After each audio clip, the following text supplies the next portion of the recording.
You're this perp back with another video, and man, I just got done watching this brand new series on Netflix called Squid Game. Man, I'm not gonna spoil anything. I'm just gonna tell you what's about, give you my thoughts on the overall series in this first season. Will there be a season 2? Man, I really hope so. But before I get into this review, hit that like button, subscribe, follow me on Twitter at perpminded420.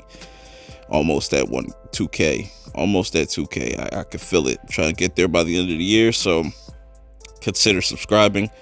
Definitely check out some of my other content.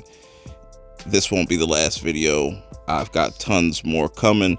With all that being said, let's get right into this review of season 1 of Squid Game. So Squid Game is, well, kind of difficult to explain, but they explain it in the beginning of the first episode exactly what Squid Game is. But what this series is about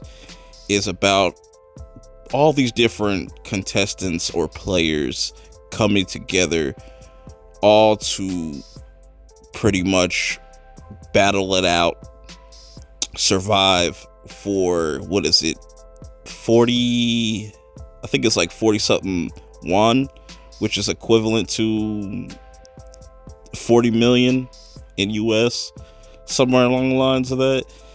All these characters come from unique backgrounds, but they all have one thing in common. They're all in debt. They're all financially in debt, on top of just their personalities. Some are very selfish. There are very few that are kind and give back, but I really like how all these participants, there's about 456. That's a very important number. And that's the person that we actually get introduced to first, is player 456. You could kind of just call them that by their numbers, instead of using their names. Because I'll be honest, a lot of these names are really hard for me to pronounce. So it's going to take some time to get used to as I go back and rewatch this, because I definitely feel like I have to rewatch this again. So you have all these different characters. Our main character to the right, he struggles with being in debt and owing these mobsters. So he's really down on his luck, and he's also having to take care of his mother, wanting to see his daughter more before she goes and lives in America. Oh, man, so many dope characters. I can't go through them all right now, because this is just going to be my quick take on this whole entire series. Go check it out for yourself. Let me know who your favorite character is in the comments below. Mine is player 1, the old man, and that is easily my favorite character of this series, and you'll see why once you watch all 9 episodes. Each episode is pretty lengthy. It's almost pretty much an hour long, so we get to kind of sit with these characters. All the different games that they play are really fascinating. Some that I recognize, some are more connected to the Korean culture, which is dope to kind of get a lot more of in this series. They're playing tug of war. The first game that they play, though, was red light, green light, and I was like, wow. And when there being 400 something people, and they're all playing to get this money, the more people that die off, the more money it is for that individual. People think that they're going to be able to split this money, but you quickly see how people are able to turn on one another, especially when there's money involved. You don't know who to trust. There's alliances built, but then they fall. Man, it's an emotional roller coaster. Very violent, very creative when it comes to a lot of the different games that they play. I think it's the 5th game that was pretty crazy, and the 2nd game that they played called Honeycomb.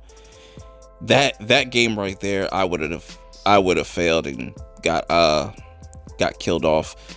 But like I said, they don't waste any time getting into this game. and letting you know the stakes and what's at risk.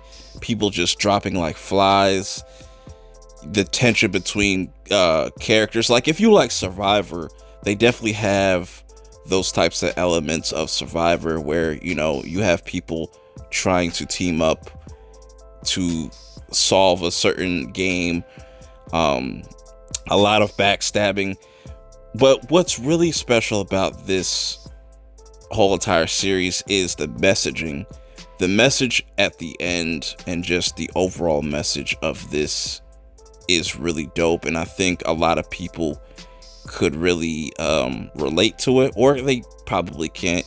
You know, it questions your morality, your humanity, and just a lot of different things. The main character that you get introduced to completely changes, and I'm curious to see if this does get greenlit for a second season, where they're going to take it.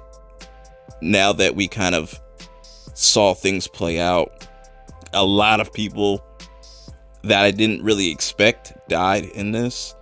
The ending was really crazy and emotional. I think you're going to have a really good time watching this over the weekend or whenever you get around to watching it. Squid Game is a must watch. It's on Netflix. Go stream it now. You will not regret it. Hopefully it gets to season 2, because man, where they take this, I have no idea. But until next time, I will see y'all in the next video. Peace.